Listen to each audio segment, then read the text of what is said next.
I'm Giant Jacks Media. I help others to grow and nurture their businesses. And on this episode of Giant TV, I have two incredible people, Brent Robertson and Jeff Bauer. Jeff Bauer is a master Vistage chair working with dynamic CEOs and C-suite executives. Brent Robertson is working with leaders across the country. He's the founder of his own business. And I had a really great discussion with them, a lot of takeaways. And I was fascinated by what both of these gentlemen are doing. You're going to love this. Let's go check it out.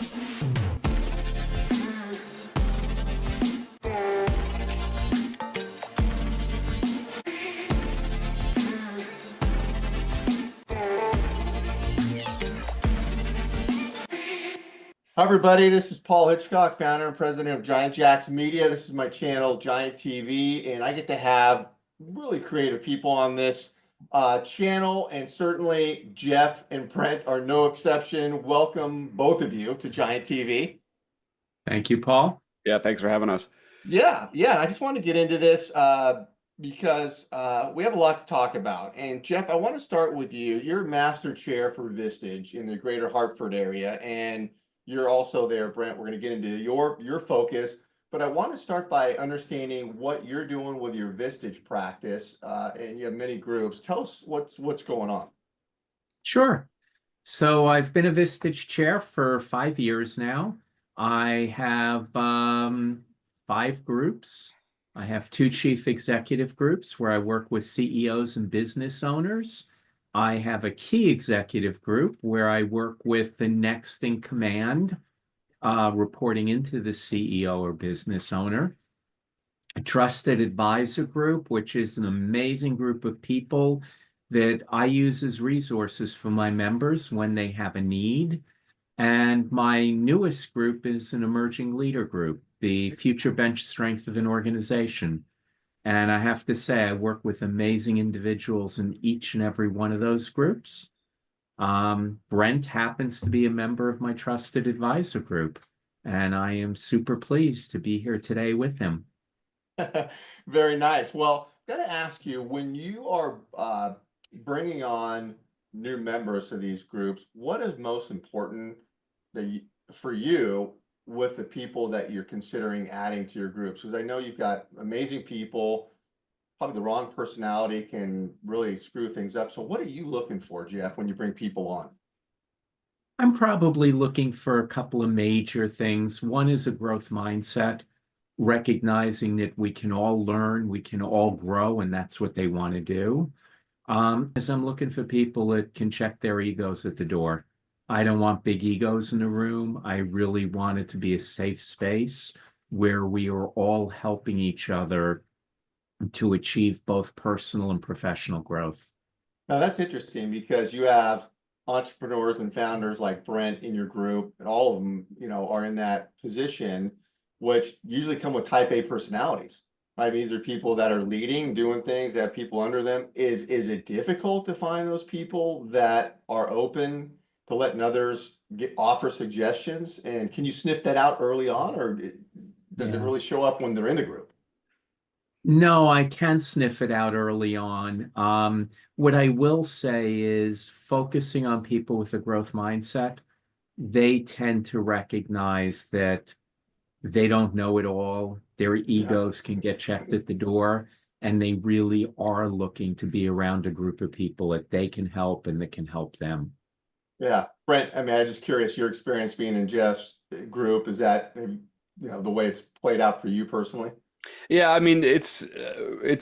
think it recognizes that, and Jeff does a really great job of holding space for leaders, acknowledging that there's few venues in which you can really be honest and actually encourage, accountability, encourage people to call people out or call people in, those kinds of things, just to have a sounding board. I treat it as my my board that I hold myself accountable to is sort of the way I frame it.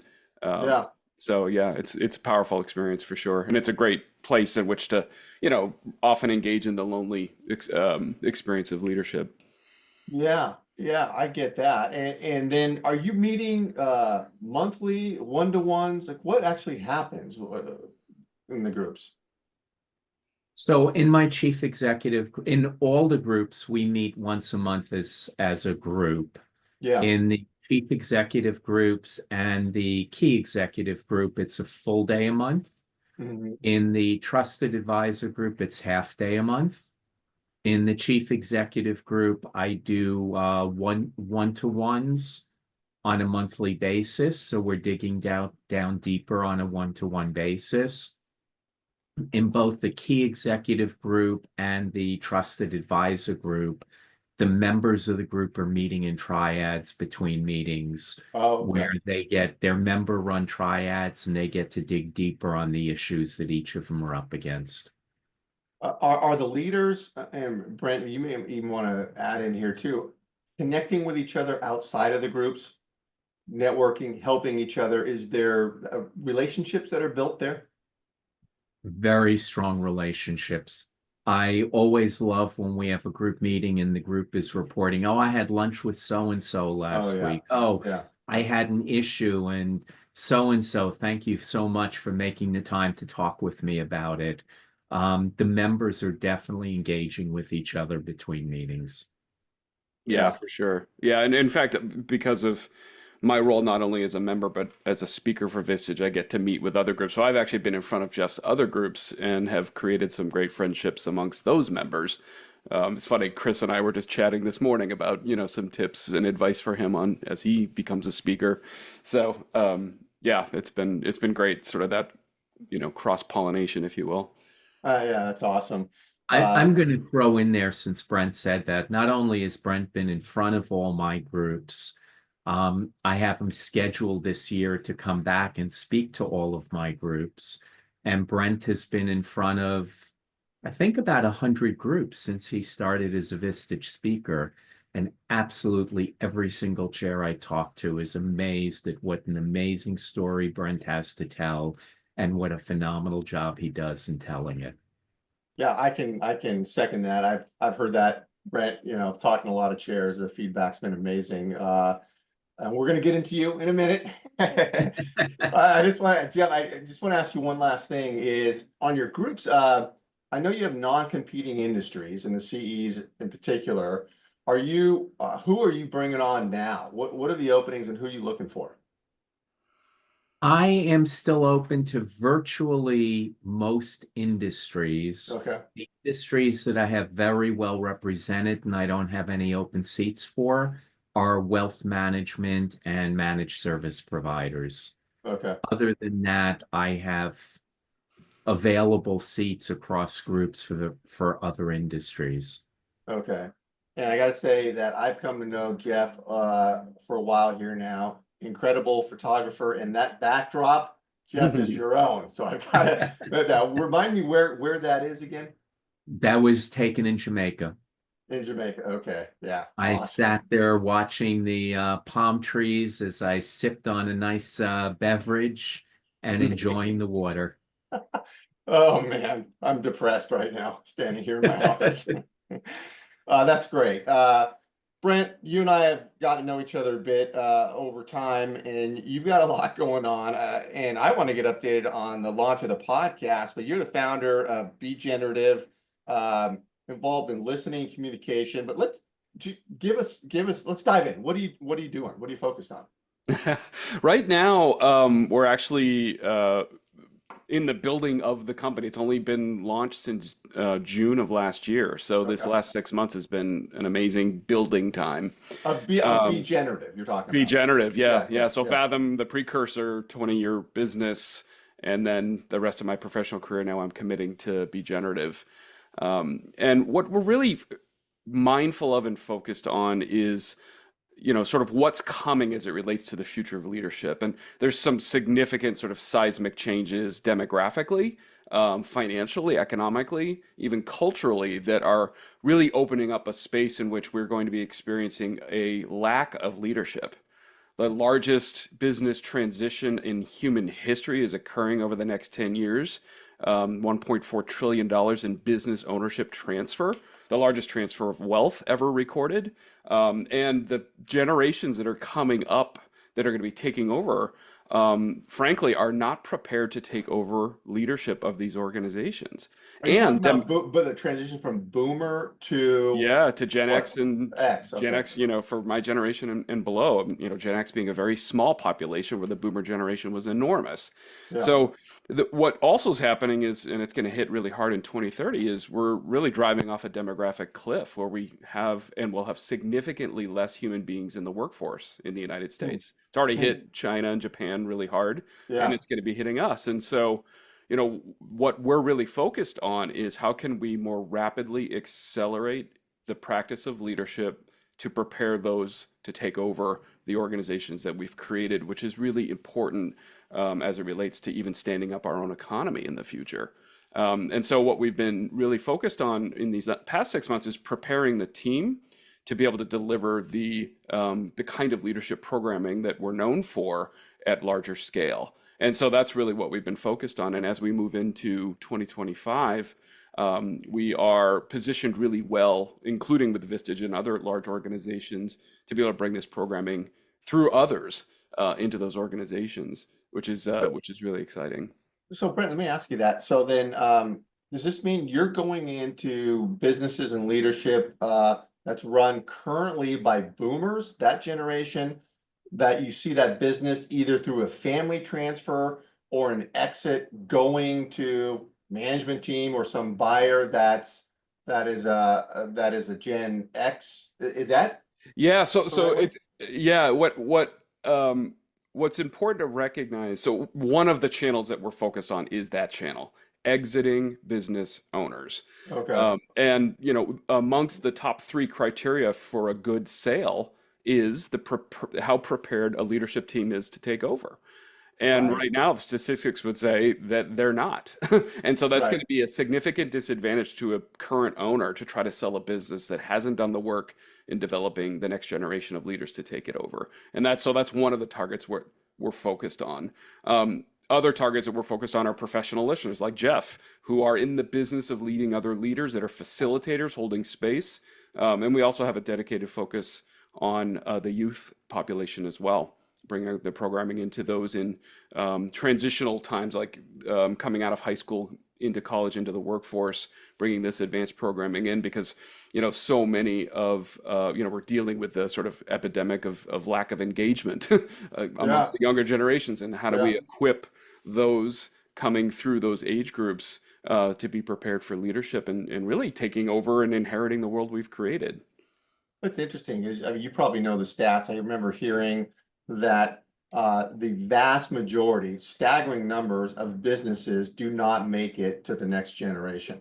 Yeah. They don't. They go for all the reasons that you're involved with. It's amazing to hear good, solid businesses that just fail, even with the next generation. Is that Yeah, the true? statistics are pretty staggering. What one of my historic specialties is closely held family businesses. Yeah. I'm in the middle of three transitions right now. One fifth generation, another third generation, and if you look at the stats, those leaps usually aren't successful. And in this case, I've worked with these organizations over multiple generations, and it's been incredibly successful. It's a different approach that produces incredible results based on that fall off that tends to happen when businesses transfer. So what are you doing? Like when you go in there and you're working with the leaders, the management team, what does that actually look like as you're getting into the trenches? What sort of discussions are you having with them? Yeah.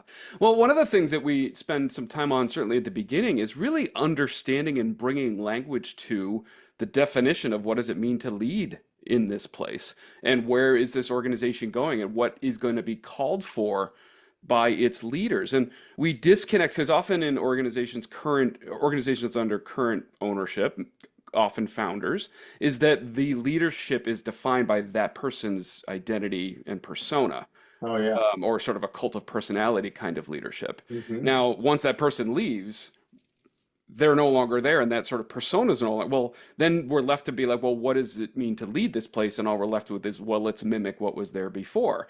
So what we do is really spend a lot of time bringing language and practice disconnected from the people individually to say what's needed for this organization to be successful and how do we grow into and aspire to live up to those ideas as a leadership team. Even writing a job description is what does it mean to be a leader at this organization? What's expected? What's hoped for? And even the idea that, being a leader of an organization is a privilege, not a right.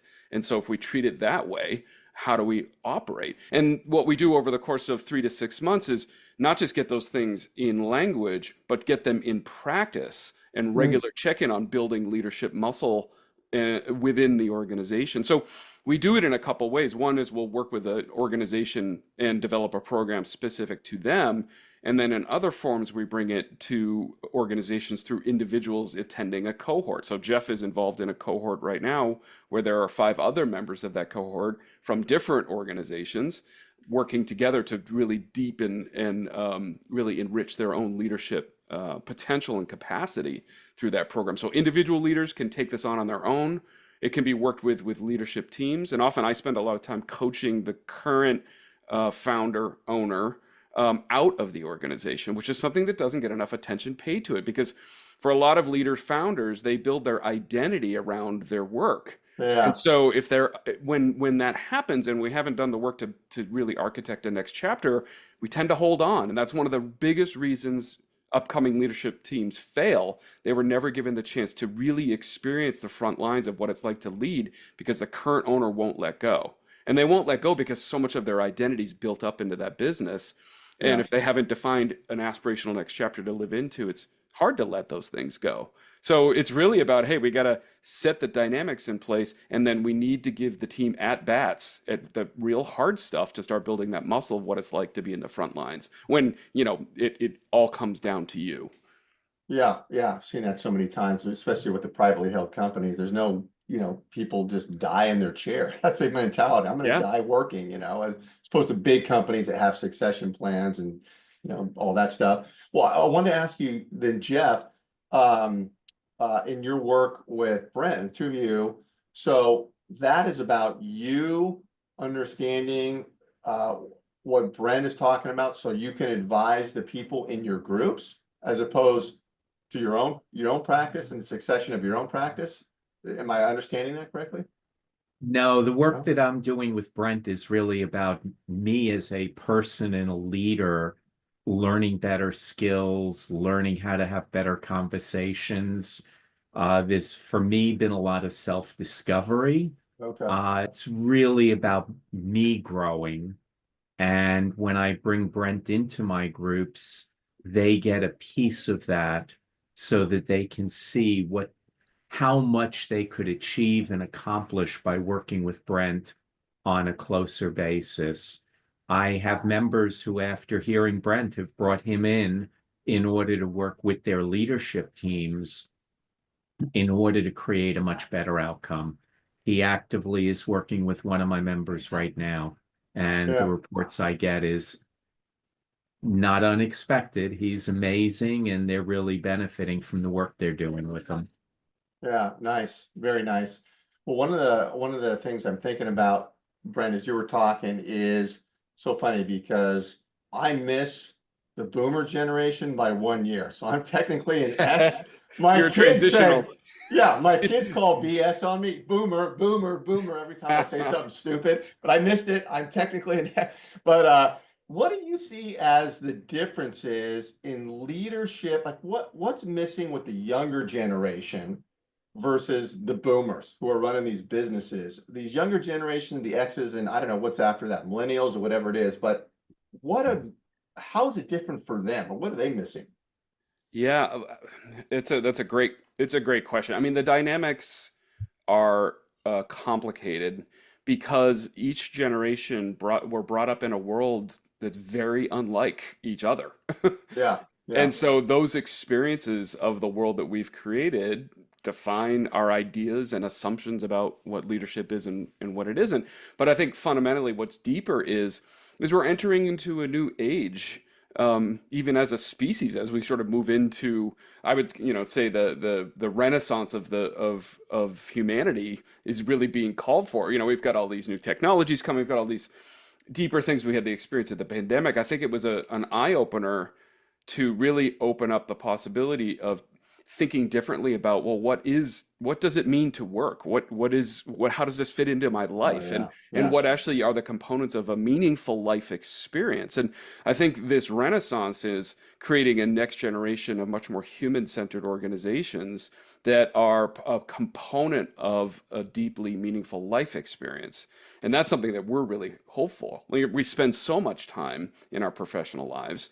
How can we create an environment in which more of us is served as a human being? And of course, that's going to be a competitive differentiator for organizations. The more humanity they serve, right? The more humanity that they get access to amongst their people, their clients, however. So I think it's a reminder, I think a really humbling reminder for anyone that's listening to this is remember that everyone's experience and ideas about the world are as real as yours are, whether you like it or not. And so it's not a Yeah, matter of trying to yeah. conform. This is where I see a lot of boomers get into trouble. Is they try to have younger generations conform to their way of doing things. I'm like, their way of doing things, that is something that's a vestige of a time that's gone past. That's coming from a world that existed before. We're moving into a world that's never existed before. It's calling for something more. And I think that's the invitation, is to open up the conversation across generations, which is remarkable that we have 5 in the workforce right now, to Oh really yeah, think yeah. about, right, what's being called for